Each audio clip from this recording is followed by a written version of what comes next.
On the 10th of January 2004, around 6:30 in the morning, the police knocked my door. Whereupon I answered the door. They asked me if my name was Kim Hamilton. I said yes. They said there'd been an incident.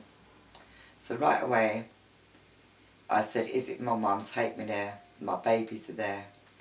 My mum being an older woman, I thought maybe she'd fallen ill or something. And I told them my babies are there. Even though they were 17 and 19 years of age, they're still your babies. So then I said to them, have you been to my mum's?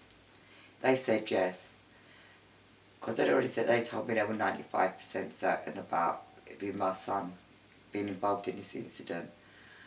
From when they said to me they'd been to my mum's, I said to them, well, I'm 100% certain if you've been to my mum's and my son hasn't been home, I'm 100%. He would never stay out all night long.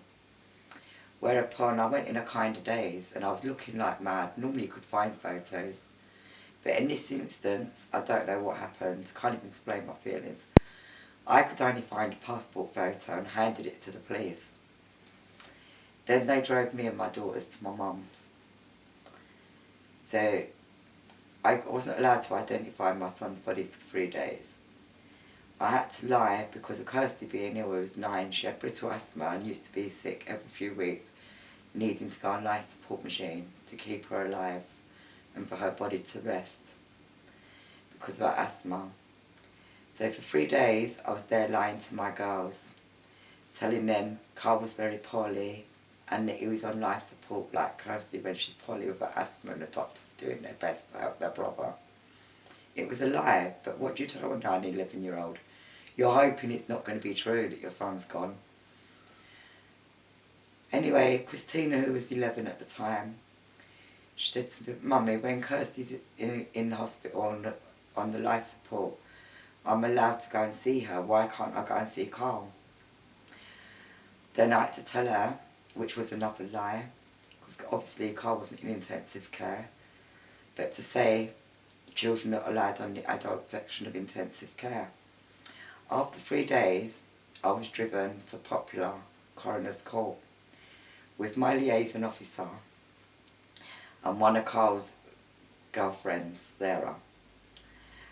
Upon arriving and getting out the car at the Coroner's Court, as I stepped out the car and I went to close the car door, I turned back and I looked at Sarah and I said to Sarah, you know what, Sarah, we're going to go in there.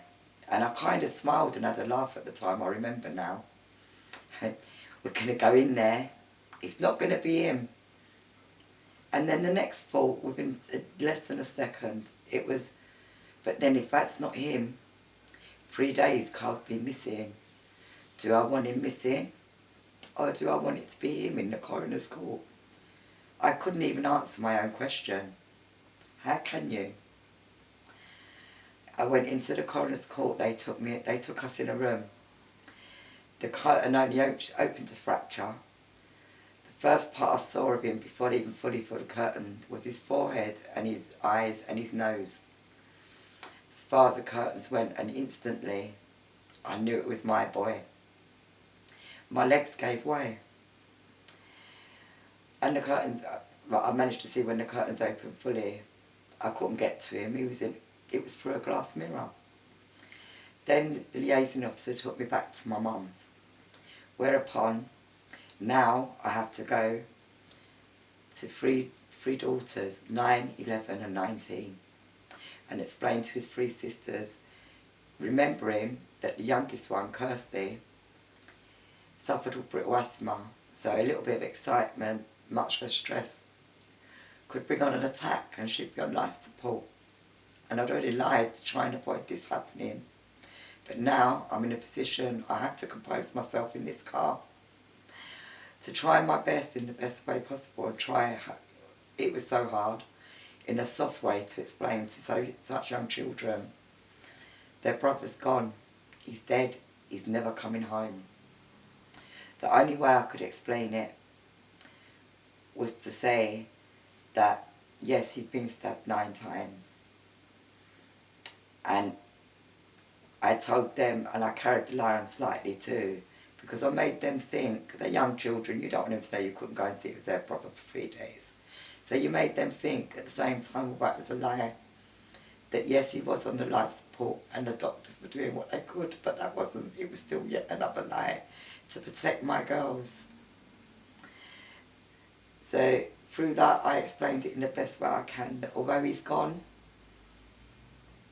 he'll never be forgotten, we'll always love him, and the fact that he's gone to heaven, what else can you say to the children, even though their brother's gone in such a horrid way? Then they're asking why. Children are inquisitive, and they said if he's gone to heaven, obviously when they knew with the funeral, we'd be putting the coffin in the ground. So the only way I could explain it, I don't know if I did it right, was that wasn't Carl. It's like a tin of beans you open and the beans come out and it's an empty can. That wasn't Carl, he'd gone to heaven, that was his shell there for us. And that the grave was there for a garden for us to always remember him. That's the hardest job I've ever had to do. And I never want to do that again. Did I cover it? Did I cover it?